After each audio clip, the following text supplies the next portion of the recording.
Welcome to the online lecture series of turbo machines. Here is Professor Lakshman Mane.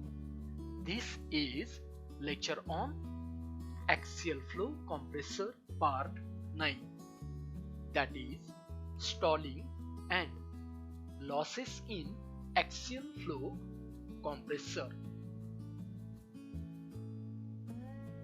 I acknowledge my sincere thanks to the following author and courtesy for being used these concepts to make this video session. In this session, you will be able to explain stalling in axial flow compressor and will also be able to explain losses in axial flow compressor. Stalling in axial flow compressor. It is breakaway of flow from suction of aerofoil blade of axial flow compressor due to lesser flow rate than design value. So here you can observe in this diagram, these are the blades of axial flow compressor. So here the space between each blade, that is called a channel. So here are three channels shown: channel A, channel B and channel C. So while air passing through these channels, channel A stalls, resulting in reduction of incident to channel B. Thus flow rotates in opposite direction of rotation.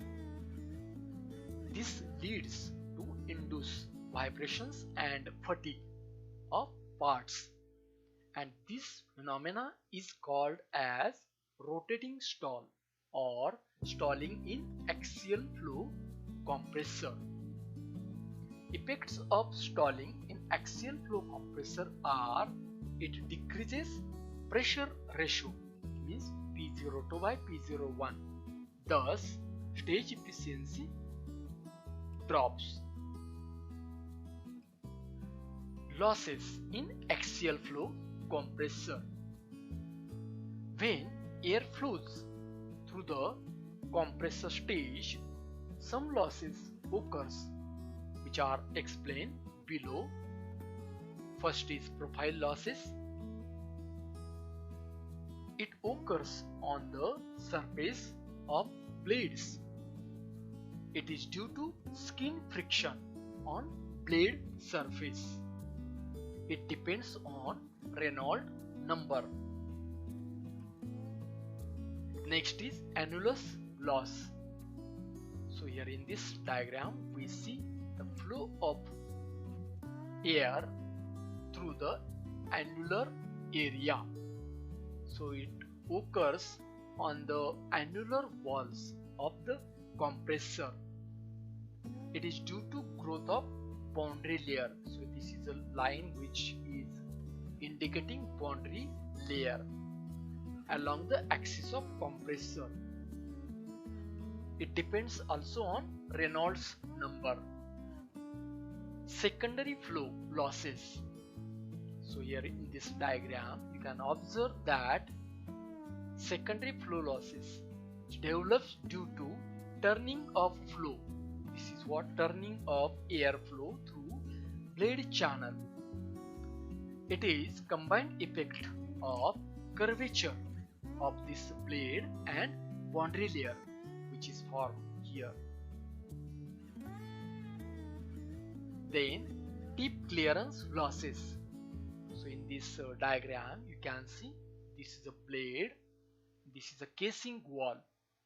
So here is a clearance which is provided between these two.